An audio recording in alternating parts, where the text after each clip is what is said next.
Hello and welcome to this video from the DCGist, in which I'm going to talk you through the Junior Cert Graphics student project for 2023.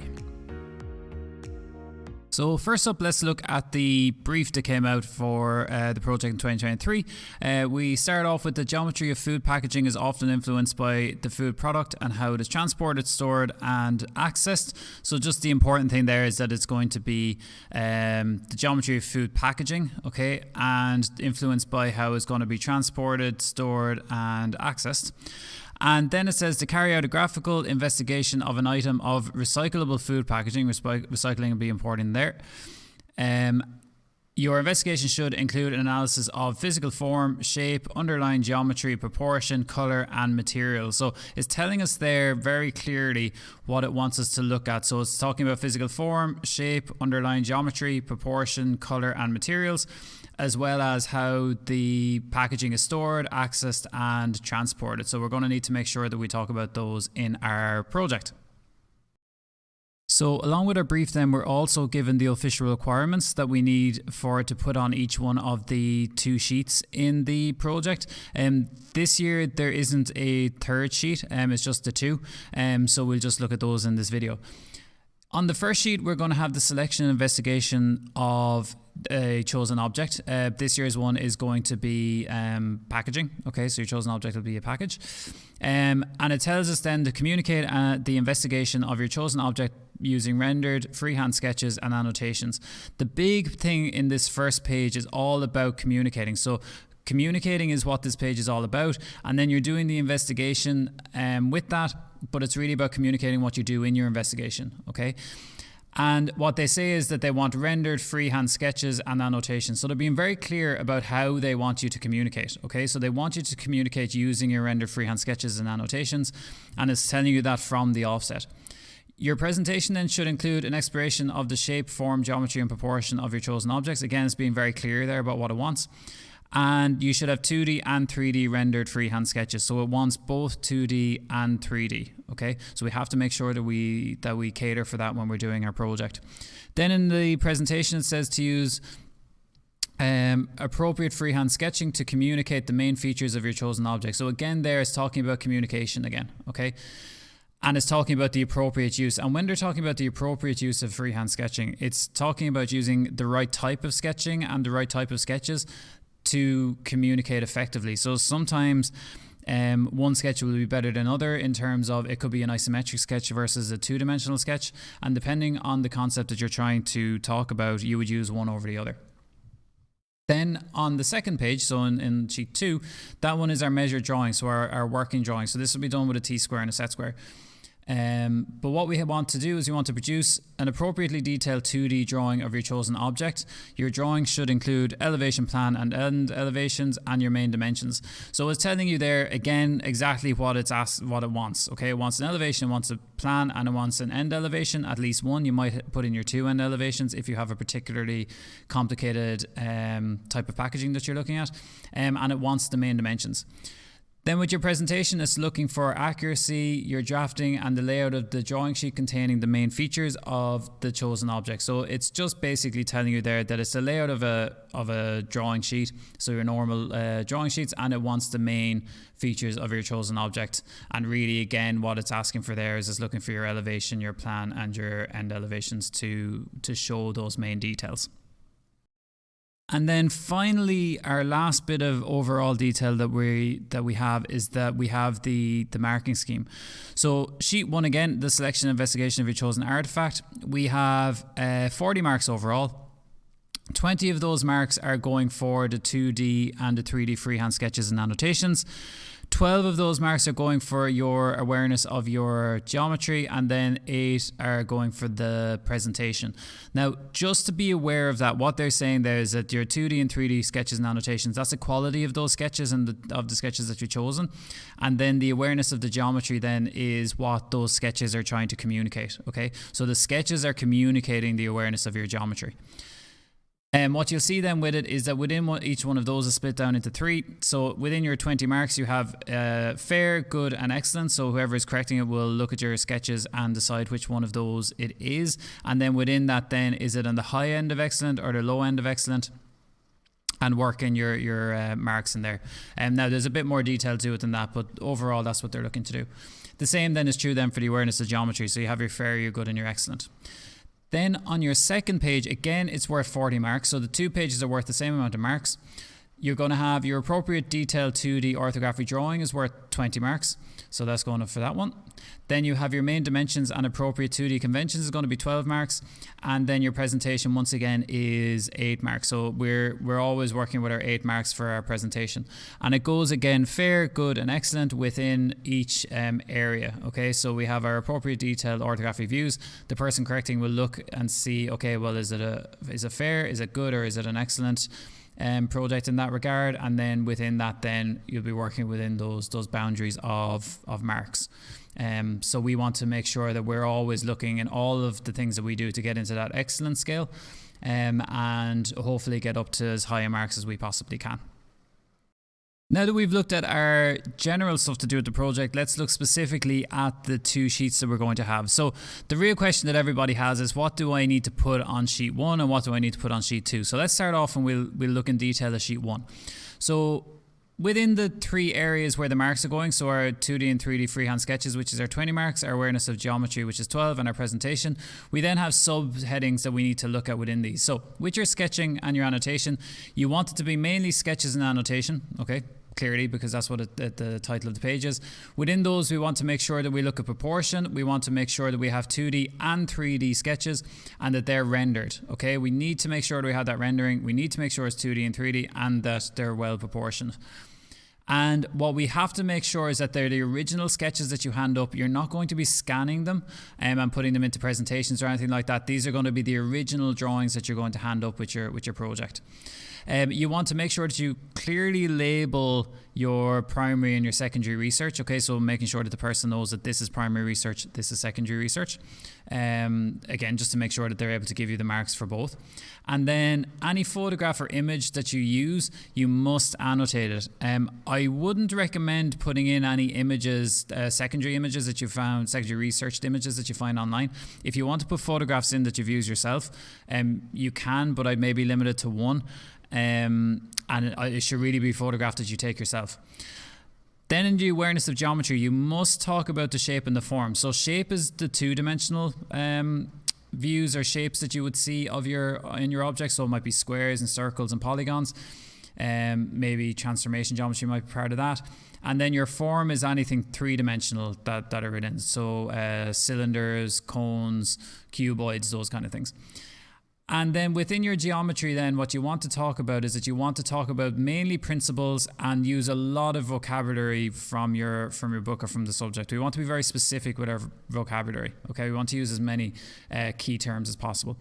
Then with your presentation, what I would recommend really is picking a consistent heading font that you're going to use for all of your headings. So that you're going to be handwriting them mostly, unless you decide to come up with a font that you're going to draw each time. And you want to keep the size of that font and the color of that font consistent throughout your first sheet. I would use light guidelines for your layout, so don't just kind of get your sheet and just start sketching on it straight away. Decide where your sketches are going to go and then put in some guidelines to help you make sure that you keep within the boundaries of where you want to draw.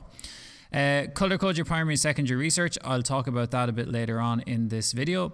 Make sure that it's neat and don't waste any space. Okay, what you have with this is that you only have 1 page and you want to get a lot of information across.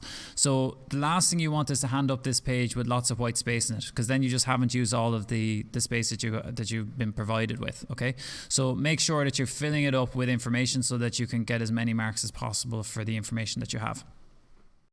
So now that we know what needs to go into the first sheet, what we're going to look at then is what are the steps that we would take to actually complete that first page. So first things first is that you'll have researched the geometry of food packaging in your CBA 2. So it should already be familiar to you at this point. So you have lots of research done. And what you want to try to do is, if you can, repurpose some of that to put it into this project. And you'll have also gotten some feedback from your teacher about that CBA that you can also kind of action in this as well. So to do with sketching and layout and the research that you did.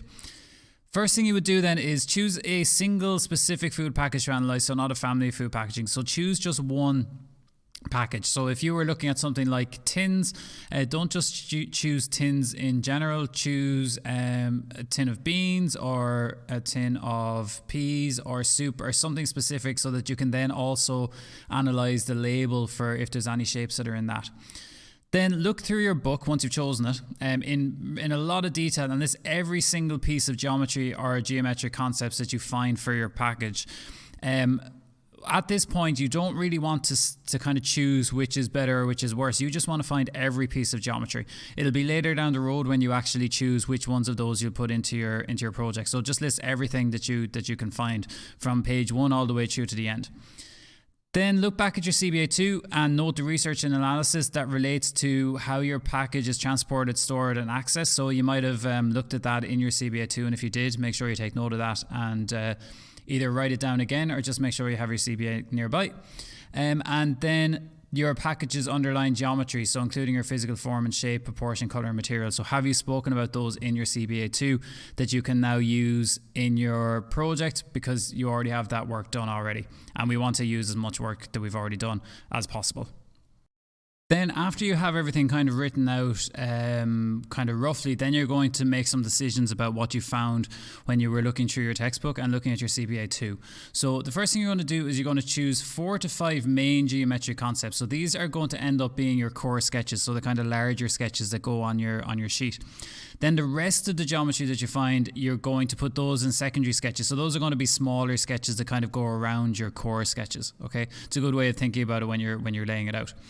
And what you want to try to do is that in the list of geometry that you'll have found, you'll have 3D geometry and you'll have 2D geometry, and you want to link them as much as you can. So if you can link maybe the circular top of a tin to the fact that that's then a cylinder, that's a really good thing to put in there, and it's something I'd recommend. Then you want to choose specific questions or choose specific sketches, either core or secondary, that you're going to show in your package that talk about how it's stored and how it allows a person to access the food within. Okay, so when we talk about stored, it's going to be stored in the warehouses. It's going to be stored while it's in transit, so in the back of lorries or by air. It's going to be stored again in the supermarkets and in the home. So it might be stored all the same in each one of those, but possibly the packages might be able to be stacked on top of each other while they're in transit, or they come apart later on when you take it home, or things like that. So look for that when you're looking at it. And then how it allows you access to food within. So that might be if you were looking at for example, maybe a milk carton. How can you access the milk that's within that? Okay, so does it have a screw top? Do you have to kind of rip it open to create a spout, in the kind of more old-fashioned ones? And look at the geometry that's involved in that as well. Okay. Now the reason we're looking at those is that it specifically said that in the brief.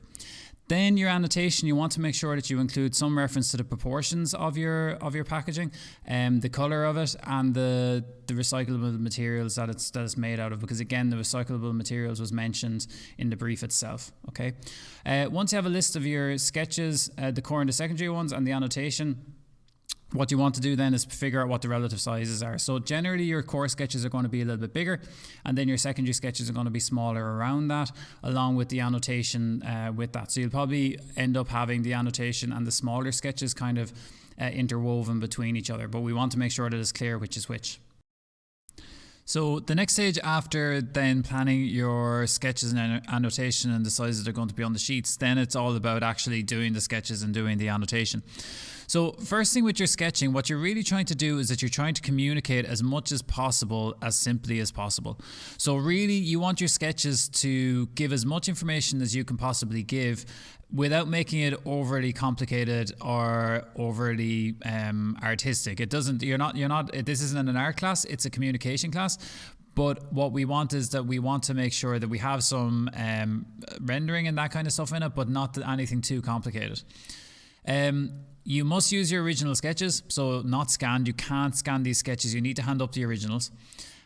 Sketch your packaging from photographs. So when you're looking at your sketch, one of the hardest things to do is to actually put your package, if you have gotten it, which I would recommend that you do, putting it on a table and then just looking at it from different angles and trying to do your sketch. It's much easier to take a photograph of it and sketch it from there, because what that's done is that it's taken your three-dimensional object and it's made it two-dimensional for you. So the shadow will stay always in the same place as it is, the shade will stay where it is, the color will be the same, it won't change every time you look at it. Whereas if it's actually there in person, it might change depending on sunlight, or just you won't always look at it from exactly the same angle. So I would recommend taking a photograph of it and sketching from that. Use colouring pencils. They're the easiest thing to render with. You can use markers, but markers can be a little bit unforgiving. Sketch separately and stick on. I would really recommend doing this, because what you'll have is that if you only sketch on one sheet of A3 paper, what will happen is that you might have 2 or 3 or 4 sketches done, and then you get to your 5th sketch or 6th sketch and you realize and you make a mistake, and then that whole page then is compromised. Whereas if you do them separately and then stick them on, you'll avoid that. So each sketch is its own thing. Then what you want to do is that you want to draft that sketch, or each sketch, a number of times. So the first time you do the sketch won't be your best work. You want to do it 2 or 3 times to kind of iron out any of the issues that you have with the sketch and improve it each time. Remember, you have 4 weeks to do this, so there's plenty of time for your sketches. And then make sure that you use good quality paper. So you don't want to just use your regular A4 paper that you'll find in a printer. You want to use the paper that you'll find in the DCG room, so the A3 paper, or if you have some kind of good quality sketching paper, even better. Also, then what you want to do in order to get all of your sketching marks is that you want to use as many sketching techniques as possible, okay? So as many as possible, because what you're trying to show is that you're trying to show the person that's correcting it all of the different ways that you can sketch and all of your ability in your sketching. So if you only do the same type of sketch all the time, you're only showing them one type of sketch. You want to try to show them as many as possible. And it's a really good idea to have a look in your textbook, whichever textbook it is, for the sketching chapter, and there'll be some inspiration there about different types of sketches that you can do. So look in there and see if you can fit in as many as possible. Then with your annotation is all about adding extra stuff to what your sketch is showing. So you're trying to communicate with your sketch, but the annotation with the sketch will give the reader that extra bit of information to understand what your sketch is trying to say, okay?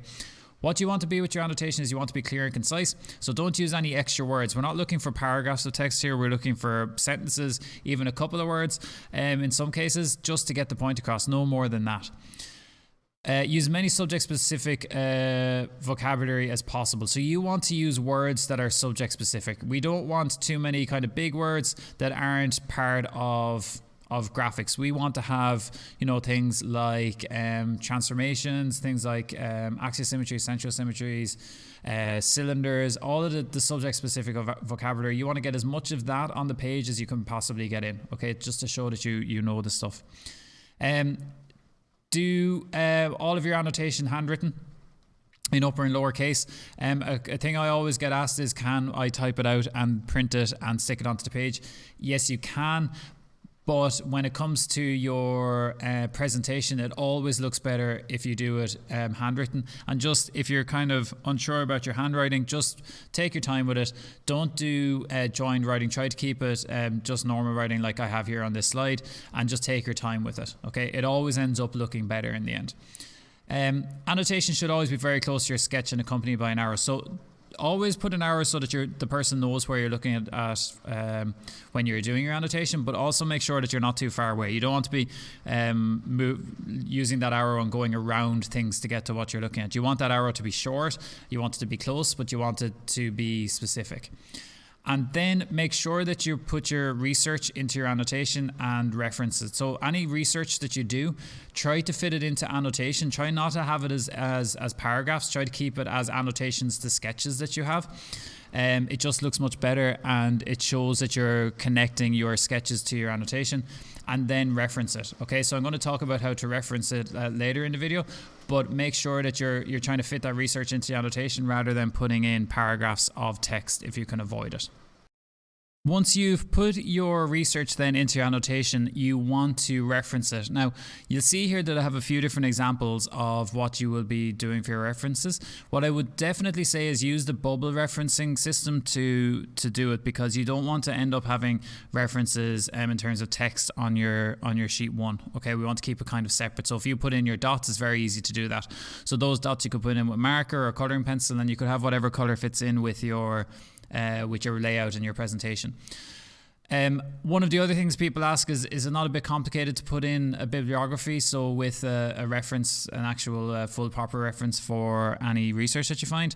And I would say that it isn't, because you can always go online and use this website, so citethisforme.com /Harvard, and that will automatically give you this. So the actual proper bibliography reference, which you can then just copy and paste and put it onto a separate A4 page that you can hand up as separate to your two sheets. Okay, and it'll really make your project stand out if you have a proper bibliography with your references in it. So in terms of practically then what would you use? So any text that you have in that's from a secondary source, so any text that you found on websites or in books, give it a green dot as I have it here, and just put a number in there, and that will correspond to the number in your bibliography. So your first one will be number 1, then number 2, 3, 4, 5, and it'll be very easy for someone to find what you're looking at. Okay, I've crossed out an image from a secondary source here because I really wouldn't recommend putting it in. Okay, now that doesn't mean that you can't put it in, but I wouldn't advise a student to put in a secondary source image. Okay, you can definitely put in a primary research photograph. So if you've taken the photograph, then put it in and mark it as such, so that the person that's looking at it knows, okay, that was a primary research photograph. And make sure that photograph has some annotation with it. You have to put some annotation with it if you're putting in a photograph. But I'd steer clear of secondary source ones. And then just put in yellow, put in your primary research. So again, you're showing the person that's correcting it, I went and I did this primary research, and I'm making it very clear that that's what I did. Okay, and then it's very easy for the person that's correcting it to give you marks. Remember, when you're thinking about the person correcting this, they're trying to give you marks rather than trying to take marks away. So the more things that you can put in there to help them to give you marks, the more marks that they'll actually be able to give. Okay, and they'll be happy to give it as long as you make it easy for them to do so. Finally then, for sheet 1, we'll talk about a layout that I would suggest for it. Okay, first of all, what I would say is put some thought into designing a header for this sheet. It will help with your presentation marks, because it'll show that you've actually really thought about your presentation if you put in a nice header in there rather than just maybe handwriting one. Okay, so have a think about that when you're putting everything together. What I then have is, I would say to put in a large 3D sketch of your package somewhere on the page. You want to have it of the entire thing and rendered realistically.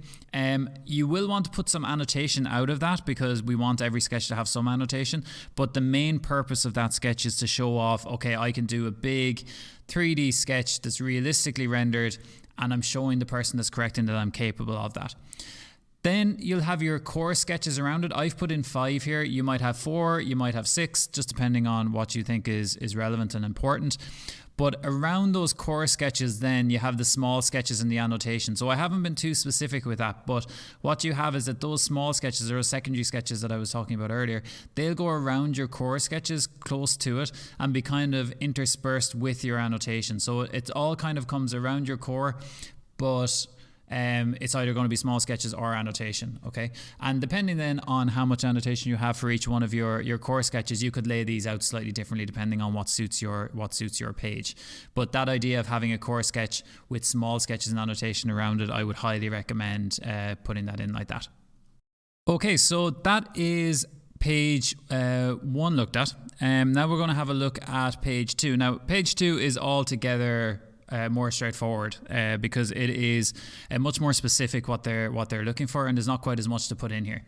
So what we have is that we're going to do, first of all, from the marking scheme, we have our appropriately detailed 2D orthographic drawing, we have our main dimensions and appropriate 2D conventions, and then we have our presentation, and we'll see the 20 marks for the first one, 12 for the second one, and 8 for the presentation. So with the appropriately detailed 2D orthographic drawing, we need to have 3 views at least. So you might have 4 if you have 2 end views, but you'll have an elevation, you'll have a plan, and at least 1 end view. You might have 2. You want to make sure that you scale it appropriately. Now, scaling it appropriately means that you don't want it to be too small on the page, so you don't want it to be tiny, and also you don't want it to be too big that it doesn't actually fit, okay? We want it to fit nicely on the sheet. So a way of thinking about it is that you want the top of your elevation to be the same distance from your border at the top as the bottom of the plan is at the bottom, okay? So it fits nicely on your sheet. Make sure that you project between your views correctly. So this is orthographic projection. It isn't just drawing the three views. You want to project across from your elevation to your end view and project from your plan up to your end view and elevation down to your plan. You want to show that you've done that and you know how to do that. And don't forget your XY line. All too often I see people doing orthographic projection drawings, putting in their XY line in lightly and then not going over it heavy and labeling it in the end. Make sure that you don't make that mistake. So make sure that XY line is in there and it's in heavy. Your main dimensions and appropriate 2D conventions then. So the main dimensions you want to include are lengths, diameters and angles and anything else that's particularly important in your packaging. Then you want to use the correct dimensioning convention. So the correct leader lines, the arrowhead symbols, line types, text and layout. So all of that stuff, there'll be a chapter in your book about it and you'll also have your teacher to ask about it as well in terms of what exactly it is that you should be doing for those, but you'll see very specific stuff in your textbook about that. What you want to ask yourself then at the end once you finish putting in your dimensions is, are there enough dimensions to ensure the reader understands the overall shape and size of the package? So if you can say at the end of it, yep, I have enough in there that they would understand that, then you're finished. If at the end of it you put them in and you ask that question, you think, actually, I'm not sure if they know what the length of such and such a thing is or how wide something else is, then that's a good sign that you should put that in. Then with your presentation, you need to have a border in your title block. Okay, this is a board drawing, so we want to make sure that they're in there. We want accuracy, so your examiner will be using a ruler, so they will be checking it in terms of between the different views. And then also, if you talk about what scale you're putting in, you want to make sure that it is the scale. Your drafting quality will be taken into account with your presentation. So your light and your heavy lines. So are your light lines light enough? Are your heavy lines heavy enough? And then is your page clean and neat? So we don't want any smudges on it or anything with your eraser on it. We want this page to be as clean and as neat as possible. Then what you want to make sure is that you have your view positioning and spacing. So the spacing between your elevation, your plan and your end view, is it consistent? Is it not too large? Is it not too small? Generally you want it to be 15 to 20 millimeters between each one of those views for the orthographic views. And then if you have another view, so if it's a development or an isometric or something like that, that is not on top of your orthographic views. And then you want your text consistency and positioning. So make sure that when you're putting in your text that it is all exactly the same height, it's the same width, and that they're positioned consistently around the page. So if you're labeling your elevation underneath your elevation, make sure that you label your plan underneath and your end view underneath. Don't do something like labeling your elevation underneath and then your plan above and your end view beside. Make sure that they're all very consistent, okay? I'd recommend just putting the type of view just directly under it, okay? I'm giving yourself some construction to have them at the right height. So either 3 millimeters high or 5 millimeters high, depending on what you choose. Then looking at the format for sheet 2, first things first, everybody is going to have a 10 millimeter border. Make sure that there's a 10 millimeter border all the way around. Depending on the title block that you use in class, you might have a slightly different one to the one that I've used, but this is just the one that I use in my classes, so this is the one that I would recommend. So within that, it's 10, 10, 10 and 10, and then in between them you have 40 and 40. Okay, so that would be the one that I would use in my classes, but if you use a different one in your classes, you can use a different one. Then I just have a label, student project 2023. You have your exam number. You might leave that blank if you haven't got your exam numbers yet. Then this is page 2, and it's your drawings, and then the name of your package that you're using, and that just very clearly gives all the information that the marker might need before they look at your drawings. And then I would highly recommend putting in your projection symbol beside that to show that you're using, in this case, first angle orthographic, because it's part of your conventions, and it's just a very good thing to put in there, again, to make your drawings even clearer so that they know what type of orthographic you're using. Okay. And after that, then you have all of that space in the middle to work with to put in your views. And then finally, for sheet 2, the layout I would suggest would be to, first of all, make sure that you have every one of your views titled. Okay, so having it underneath all the same height, so whether that's 3mm or 5mm, you can choose. I would always recommend scaling your orthographic views so that you have the same distance on the top and the bottom of your orthographic, just so that it looks very intentional about what you did. You don't want it to be too small that there's a big gap at the bottom, and you don't want it to be too big that it doesn't fit. Then I think it's always a good idea to put in a second type of drawing, so a development or an isometric or some other type of drawing, so that you can show the person that's correcting it, yes, this person is proficient with their drawing because they were able to do another type. And again, you're always thinking about the examiner wants to give you marks, so give them every excuse to give you some more of them by putting in another type of drawing, okay, to prove that yes, your drawing is up to the standard that it takes to get excellent. That's it for this video about the graphics student assignment.